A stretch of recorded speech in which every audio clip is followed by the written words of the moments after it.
Let's stinking go, baby. Let's stinking go. Welcome back to the second channel, guys. I am Kendall Gray. You ain't gonna be able to see my face, but you're gonna have to deal with it, okay? I'm gonna try to show y'all step by step. Just hang on and don't lose your britches, son, because we're gonna be moving pretty quick. That's heavy. First step to this, you have to find level ground. Level ground is the most important part about setting a trap at all. So I think I'm gonna set mine right there. It's also a good idea to look for some kind of backing, a backing being like maybe that stump right there, but I'm actually going to use this little hill of moss. Right now I'm trapping in the woods. That's a whole lot more challenging because right down here I'm going to have to deal with a bunch of roots, and roots are really not fun for trapping. I'm going to put my dirt hole right there. I'm just planting a little bit, getting this ready. The more you can prepare, the better off you're going to be. Easier it's going to be whenever you actually have to set the trap. So yep, I've planned it out. I'm going to put my trap right here. Dirt hole right there. That's gonna be a really good set. So now the first thing I'm gonna do is go ahead and just set the trap. That way I'll know roughly how big of a circle I need to cut. Obviously, if you do this often, you'll know about how big, but just in case you're new to this, we'll go ahead and set the trap so that you can get a pretty good idea. I need to make my hole around that big. Let me go ahead and grab my hammer, kind of do an outline. You do not have to do this. I'm just doing this because I'm bored and I don't know what else to do. But yeah, just basically like that.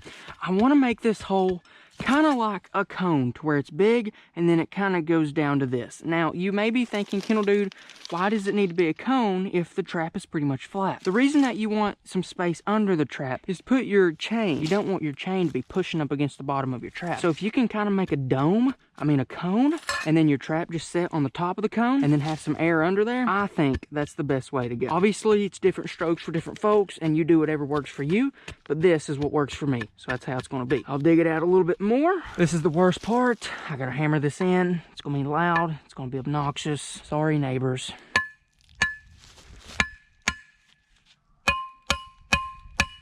The harder it is to push it down, the less it needs to be drilled in. The easier it is to push the stake down, the deeper it needs to go.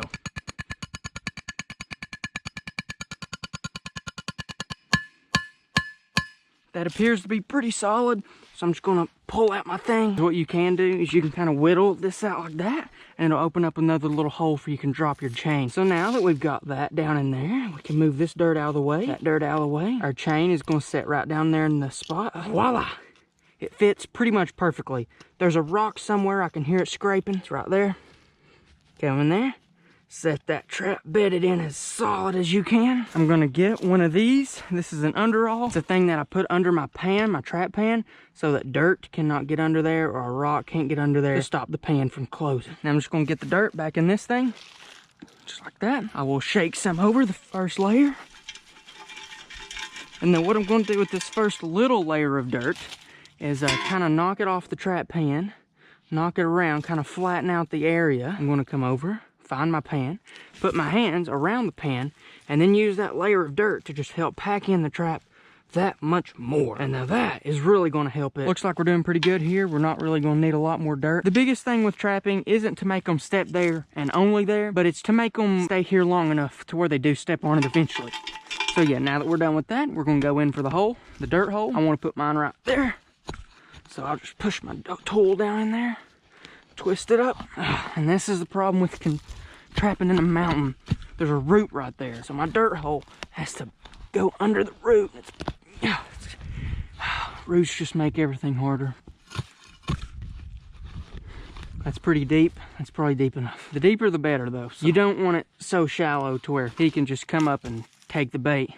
But you also don't want it too deep to where it's like 50 feet down in there. That's probably not a good idea. But the important thing is the angle. If you put a dirt hole straight down, there's no reason he should come to this side. If you put it too steep, it's just going to be a weird angle for him to like get his face down there. If you put it at the right angle to where if he comes right here to look directly down in it, his foot will be right here. That's the plan, that's the point. Here's an earthworm, just toss it down in the hole because why not? And now you're done with setting the trap, and now we can move on to baiting the trap. And a lot of times what we like to do with this is take off your gloves whenever you're dealing with bait. Because you don't want bait to accidentally get on your gloves and then use those same gloves to put the trap in, and the trap smells like bait, so they go and dig up the trap because they can smell it. So there, I'll take off my gloves. Now for the perfect dirt hole set, there's three things you want. You want bait. The bait is what keeps them at the set. The lure, that's what attracts them to the set. And then P. P's kind of just I guess, like lure, but it just kind of makes them mad, I guess. That's red fox pea. Red fox pea is good because it works for red fox and coyote. Coyote pea is good,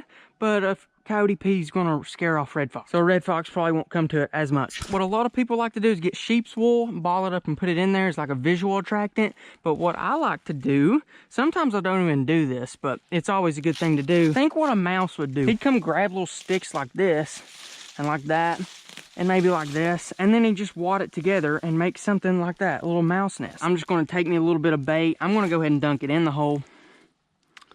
Just a decent little amount, enough for them to want it. So we'll put a little bit in the hole, and then we'll put a little bit right here on the outside, just in case he can, you know, maybe get a sample. Then we're going to take your little sheep's wool, or your whatever that is, dirt nest or something, or you could just go get a real mouse nest. Those usually work pretty good. As for bait, you can buy this commercially, I guess. Pretty sure it's just a beaver, like ground up, or a bobcat or something like that. You can go shoot a bird and use it, shoot a dove, shoot a squirrel, quarter it up. They really like anything. And now for the lure, if it's really cold, you can use a call lure. If it's not really cold, you can use about anything, but I'm just going to use this. It works usually all the time. Put the lure somewhere up higher so that the wind can catch it and take it down. I'm just going to try my best to somehow get some of this up here.